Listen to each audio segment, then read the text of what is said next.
Lors du live qui a eu lieu, donc voilà, la semaine passée, le lundi de la semaine passée, il y avait des questions intéressantes qui ont été posées, parmi lesquelles il y avait la question de savoir comment se passe la confirmation des filières. J'ai eu à le dire dans pas mal de vidéos, et également les responsables du programme PECG, Madame Julia Mamounas et Madame Elisa Mendes, nous avaient également parlé de cela lors du webinaire.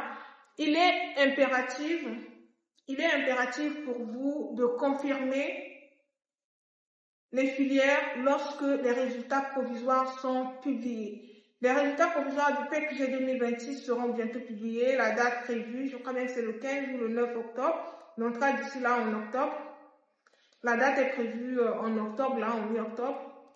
Donc, il est important pour vous de confirmer les filières. Quand on va publier les listes, vous allez voir les noms de ceux qui vont apparaître, des filières qui vous ont été attribuées, ainsi que les villes où vous allez vous rendre.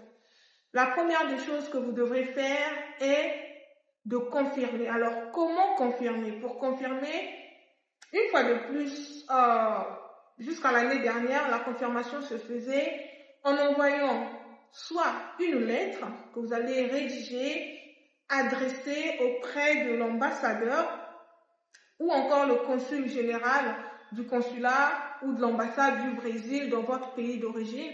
Vous pouvez rédiger cela, confirmer que vous acceptez que vous irez étudier au Brésil, soit vous confirmez aussi les matières qui vous ont été attribuées ou encore si vous souhaitez faire le changement, vous allez aussi faire la demande de changement et vous allez déposer cette lettre à l'ambassade ou au consul ou au consulat. Ou encore, vous pouvez faire cela par email. Toujours, vous allez adresser à l'ambassadeur ou au consul. J'espère que c'est clair. Et voilà. Jusqu'à l'année dernière, en République du Congo, précisément, il y avait des gens qui pouvaient également confirmer par WhatsApp, mais je ne pense pas que cela est toujours d'actualité. Et il est important pour vous de savoir que cette année-ci, il y a eu des mises à jour qui ont été faites. Donc, certaines choses pourront changer.